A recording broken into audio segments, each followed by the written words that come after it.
Özelleşme çeki olan ve olmayan bacılar ve kardeşler dikkatle kulak asın ve paylaşın. Heç kim 30 il müddət saxladığı miras əmlak payı olan özləşdirmə çeklərini qara bazara satmasın.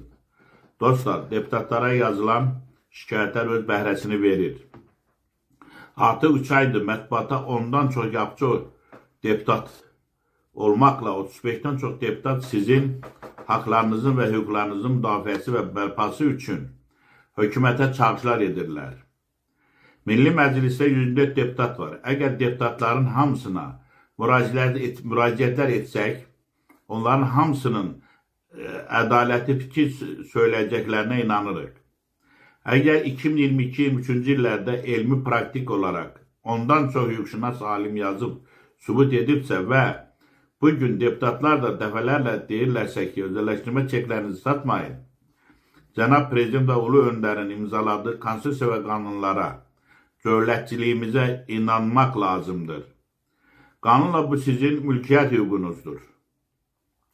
Miras əmlak payınızdır. Konstitusiyaya əsasən sonradan qəbul olunan heç bir fərman, hətta heç bir qanun əvvəlcədən kompensasiya ödənilmədən bu mülkiyyət hüququnu heç vaxt sizin əlinizdən ala bilməzlər.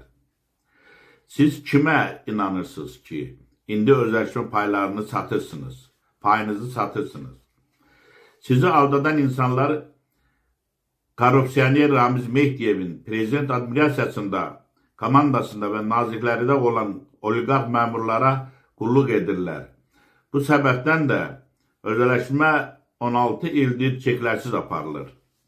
Dostlar, xahiş edirəm, diqqətlə qulaq asın. Bizim problemin ən perspektivli və tez həll olması yolundan biri Milli Məclisə, deputatlarımıza müraciət və şikayət edilməsi ilə mümkündür. Sizi aldadan insanlar əvvəllər də çeklərin qanun və konstitusiya zidd olaraq ödəmə vasitəsi kimi istifadəsinin Ulu Öndər rəhmətə gedəndən 6 ay sonra Ramiz Mehdiyevin xaincəsinə hazırlayıb Cənab Prezidentin etibarından sui-istifadə edərək qol çəkdirdiyi fərmanla dayandırıldığını demək və yazmaq əvəzinə yalandan çeklərin heç bir hüquq verməyən adi kağız parçası olduğunu deyirdilər və mətbuatda yazırdılar. Hətta müxalifətdə və iqtidarda olan bəzi hüquqşünaslar, iqtisadçılar da ya bilərəkdən ya da savadsız və cahil olduqlarından başa düşmədən qara bazara qulluq edirlər. Bəzi vətəndaşlar yazırlar ki, əsasən 1997-2001-ci illərdə çoxları ehtiyac üzrə çeklərini satıb. O vaxt çekləri əsasən 100-200 dollara xarici investorlar alırdı. Və hesab edək ki, pulsuz pay torpağı alıb Bakıya kənddən gələn savadsız və məlumatsız insan kimlərə saldanaraq heç 100 dollara yox, dollara da yox, ən ucuz qiymətə 10 dollara o vaxtki qiymətə 1 qram 999 əyyar təmiz qızıla satıb. Yəni bugünkü qiymətlə 236 manata satıb. İndi özünüz düşünün. Bugün 30 ildən sonra hansısa şərəfsizlərə inanıb çeklərini 50-100 manata satan adama sabah elə öz dostları, qohumları axmaq deməyəcəkmi? Əlbəttə deyəcəklər. Kim bizimlə razıdır, rəydə yazsın. Alimlərin təsdiqlədikləri və dedikləri mətbuatda açıq yazılıb. Bugün qanunla inflyasiyanı nəzərə almaqla hər özəlləşdirmə payına düşən miras əmlak payının ən azı 40.000 manat əmlak ekvivalent dəyəri olmalıdır. Çeklərinizi satmayın. Dostlar, mətbuatda sizi dəstəkləyən deputatların sayı və çağrışları çoxaldıqca tezliklə Cənab Prezidentə düzgün məlumatlar çatdırılacaq və o da atası Ulu Öndər Heydər Əliyevin xalqa qanunla vəd etdiyi miras əmlak paylarınızı ədaləti tez bir zamanda bərpa edəcək. Əgər hər bir vətəndaşın bütün mətbuat deputatlara, hər bir vətəndaşın bütün deputatlara, o cümlədən Milli Məclisin sədrinin müavinlərinə və komitə sədrlərinə müraciət etmək hüququ var.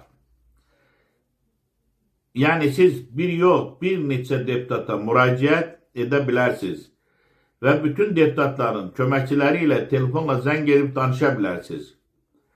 Haqqınızı tələb edib deputata çatdırılmasını tələb edə bilərsiniz. Dostlar, siz öz telefonunuzdan WhatsApp-la 070 304 0521 nömrəsinə ad və soyadınızı yazıb göndərin.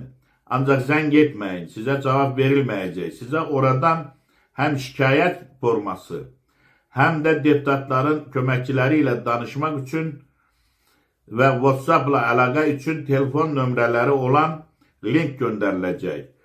Bu linkdən deputatların qəbul günlərini öyrənə bilərsiniz.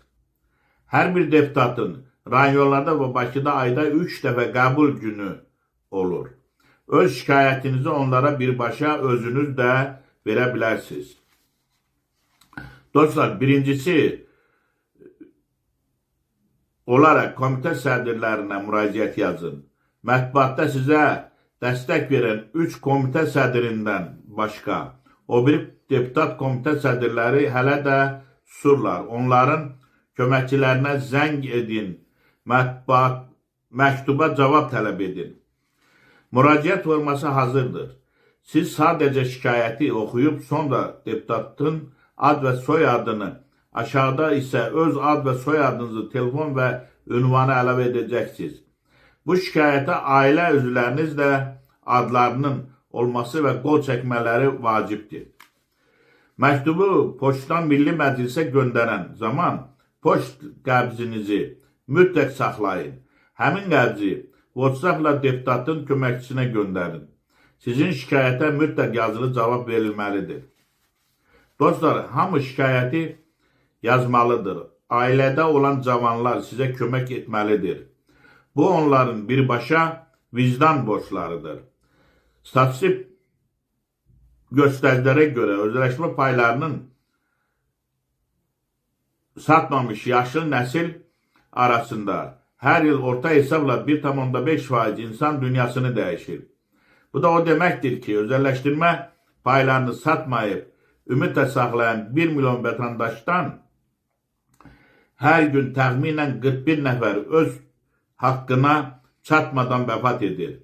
Əgər bu proses belə ləng davam edərsə, yaxın illərdə ümidlə mübarizə aparan yaşlı nəsil tamamilə aradan çıxacaq. Dostlar, gənc nəsil bu miras payı olan çekləri hansısa şərəfsizlərə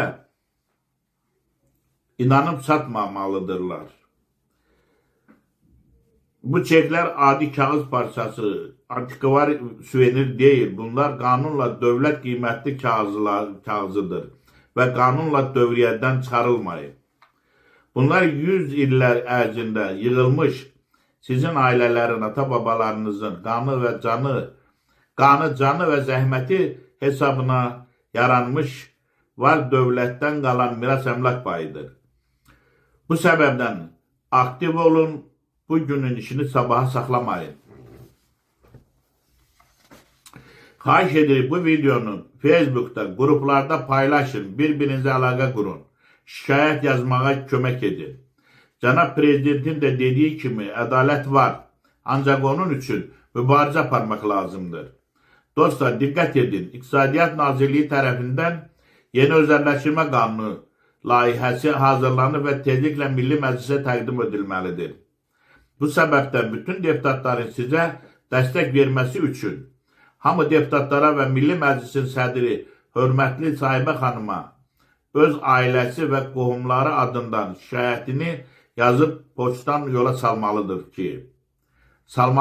ki, əgər bu yeni layihədə çeklərin ödəmə vasitəsi kimi istifadəsi və nominal qiymətin qoyulması nəzərdə tutulmayıbsa, deputatlar vətəndaşların hüquqlarının pozulduğunu açıq şəkildə söyləsinlər və Milli Məclis özü yeni qanunda bu maddələri əlavə etsin.